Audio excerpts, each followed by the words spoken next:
Ever notice that life never asks for permission before it decides one of your long-held beliefs has expired? You're walking along, living your life, and suddenly a truth rises up from inside you and says, "Sweetheart, the shell you've been living in is too small." Welcome to Conversations with Thomas. I am your host, Thomas Kevin Dolan, recording from the beautiful island of Oahu, the ancestral home of the Kanaka Maoli, whose wisdom and aloha continue to shape this land and teach us what it means to live with reverence.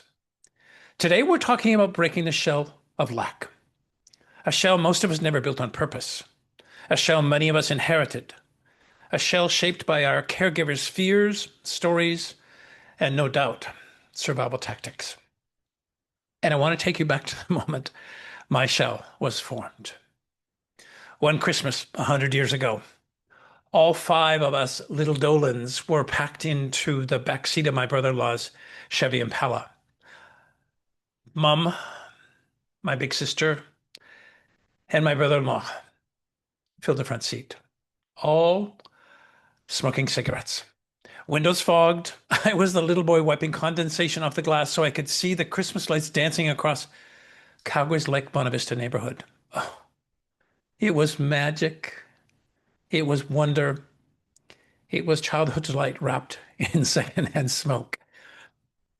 As we oohed and awed our way through the sparkling displays, my mom made a statement that I would not understand until decades later.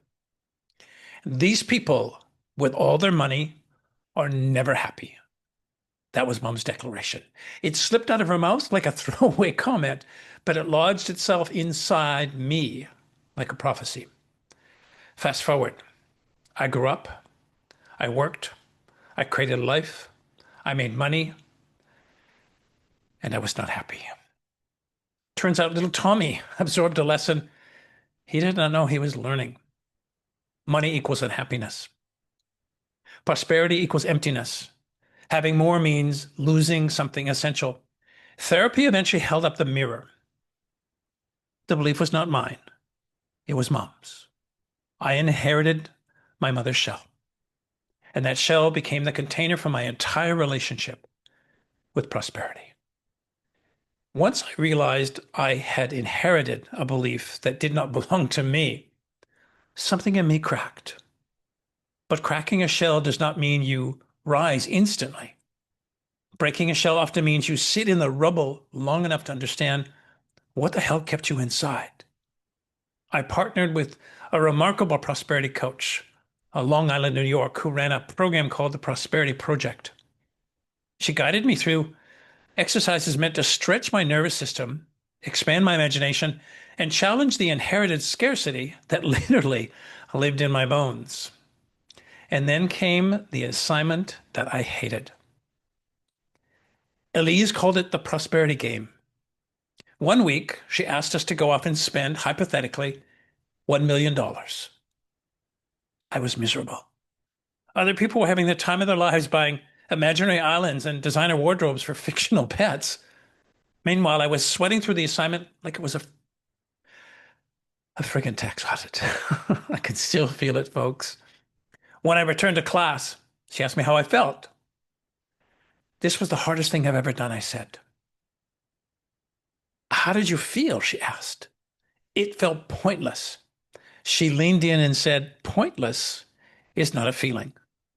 And in that moment, sadness rose up in me like truth breaking through concrete.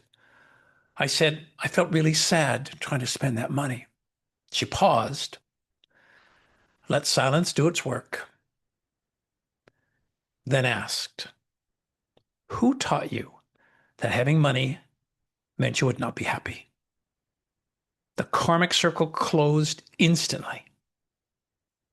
A foggy window, Christmas lights, my mother's voice, a belief that was never mine, and the shell cracked open.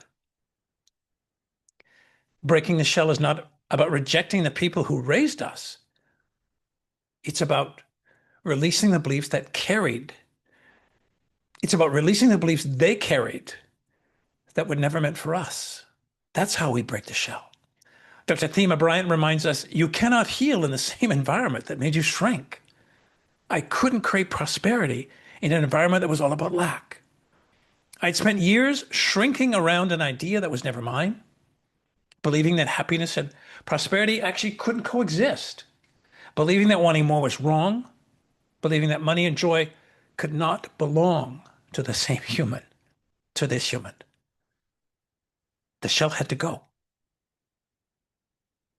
Breaking a shell is not one size fits all. This is not just about prosperity, not just about money. It could be a belief that's got you in a shell. It could be a habit, it could be a relationship pattern that's your shell, an identity that you've outgrown, that's your shell, or a story, a narrative that literally doesn't fit. It's bullshit. Here's a simple practice that can help you meet yourself wherever you are around a shell you've created for yourself. Right? The first part of this is to notice where you feel constricted. Constriction, right, is information. Ask yourself, what feels tight in my life right now? Part two, identify the old patterns that keeps the shell intact.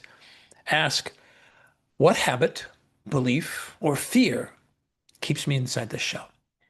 Seeing the pattern loosens its grip. Naming the elephant in the room means the elephant can't be there anymore. Having it means it doesn't have you. Part three, take one expanding step. Ask, what is the smallest step? I call them turtle steps that would create more space for who I am becoming. Shells break through tiny acts of expansion. That's how they break. Ocean Vuong writes this, and it's so beautiful. We are most beautiful when we are unfinished. And breaking a shell is choosing to grow forward, unfinished and luminous. Isn't that beautiful? We are most beautiful when we're unfinished.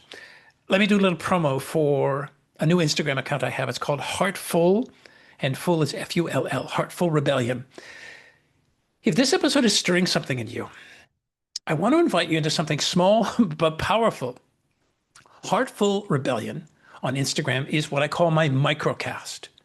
2 or 3 times a week, as I am moved, I share a short, they're like 1 minute, 15 seconds, 1 minute, 25 seconds, short self-contained video that helps you loosen old patterns and practice breaking the shells you've outgrown. They help me loosen my old patterns. They help me break out of some shells that are still encasing me. If you're in a season of unlearning or rising, follow at Heartful Rebellion. Remember, full is Full, 2 L's. It's a companion for anyone learning to live from the inside out. Back to the podcast. A note here, a mental health note, and an acknowledgement. Before we wrap, just a gentle note. These conversations are here to open your heart, not to replace the wisdom of therapists, counselors, certified coaches, or other trained guides. If life feels heavy, reach out to someone qualified who can support you along this work. You do not have to do it alone. And maybe that's a shell of yours. Maybe the shell is, I can get it all done by myself. If that's it, inviting you to maybe crack that shell. This podcast is brought to life by me and lovingly produced with my husband, Adam Ma. We are grateful to share these conversations with you. In closing, breaking a shell of lack is not a single moment. It's a lifelong unlearning, a reclaiming, a remembering. You are not your inherited beliefs. You are not your family's scarcity. You are not the stories that were handed to you before you actually had language. You are allowed to have more. You are allowed to want more. You are allowed to rise into a life that fits the truth of who you really are in this moment. And I thank the energy of who you are in this moment for being here now. Thank you for walking this 18-inch journey with me. I will meet you in the next conversation.